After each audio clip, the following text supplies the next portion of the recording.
Projektas Pasidaryk pats. Pažink savąjį paveldą ir būdus juo pasirūpinti. Pasidaryk pats.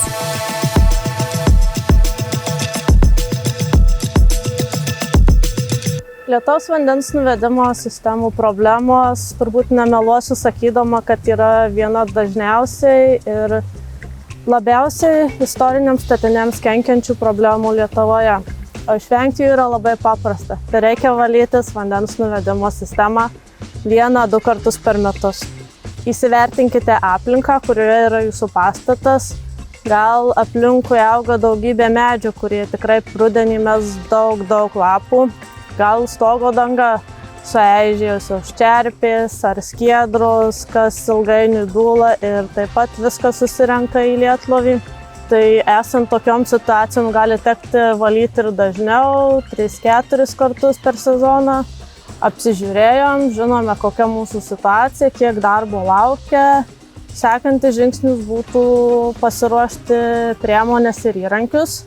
Tai visų pirma, mes kažkaip turime lietlovį pasiekti, jis yra gana aukštai, pasistiebti neužteks, greičiausiai prireiks kopėčių ar pastolių, o gal teks išsinuomoti alkūninį keltuvą. Taip pat mums reikės kuo valyti, tai vienas pagrindinių valymo įrankių gali būti kastuvėlis, tai toks paprastas sodo ar kiek įmantresnis, būtent ir pagamintas lietlovių valymui, patogiai susemti visas sąnašas. Taip pat gali prireikti ir šepečio, viską iššluoti. Ar štai tokio, kuris susideda ant teleskopinės lazdos ir galima pasiekti netgi tolesnį atstumą, ne tik tai, ką pasiekia rankos. Lietvamzdžių valymui gali prireikti ir santechninio gyvatuko. Taip pat dar būkime pasiruošę kibirą, į ką viską surinksime. Arba galima ant žemės pasitiesti plėvelę ir visas sąnašas mesti ant jos. Tai kai viską turime, valyti reikėtų pradėti nuo viršaus ir eiti į apačią. Tai pirmiausia išsivalyti lietlovius ar nuo svyruosius latakus. Toliau pereiti prie įlajų, lietvamzdžio ir būtinai patikrinti, jei turite pravalas. Kai viską išvalome, deja, bet darbas su tuom dar nesibaigia. Būtų labai pravartu pasitikrinti, ar kai išvalėte sąnašas, neatsidengi kažko, ko nematėte po jomis.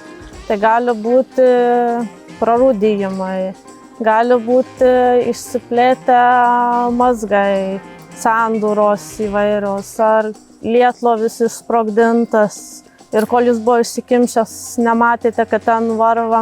Tai radus bet kokią smulkę skylutę ar nesandarumą, tikrai yra pravartu užsitaisyti tai čia ir dabar. Nelaukti, kada prisiruošite pakeisti tam tikrą elementą, nes kol ruošitės, vanduo darys žalą ir per visus tuos nesandarumus ant fasado, apdailos, vėliau rekonstrukcija skverbsis vanduo.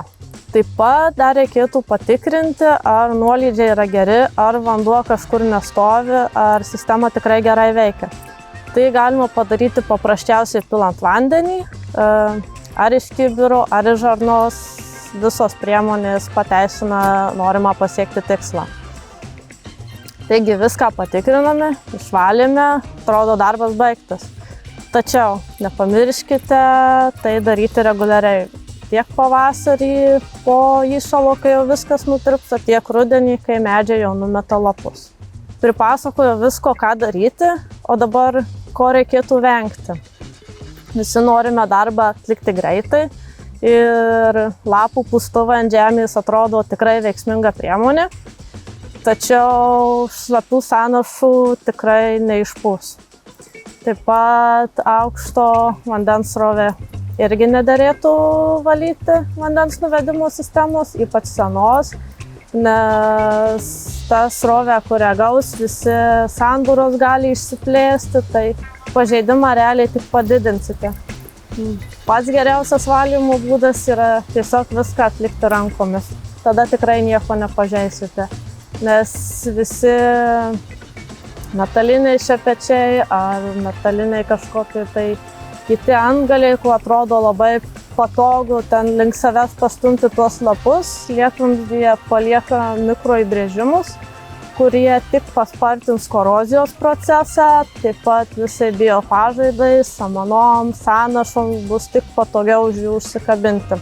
Jeigu susidarite su vandens užšalimo lietvamzdyje problema, galima svarstyti įrengti savireguliuojančius šildančius kabelius, tačiau kabeliai nuo sąnašų neapsaugos. Už jų kaip tik dar daugiau jų gali užsikabinti, tad prisiminkite, jie tik tai ištirpdys ledą. Tačiau sąnašas vis tiek teks valyti, kaip ir valyti porą kartų per metus ar per sezoną.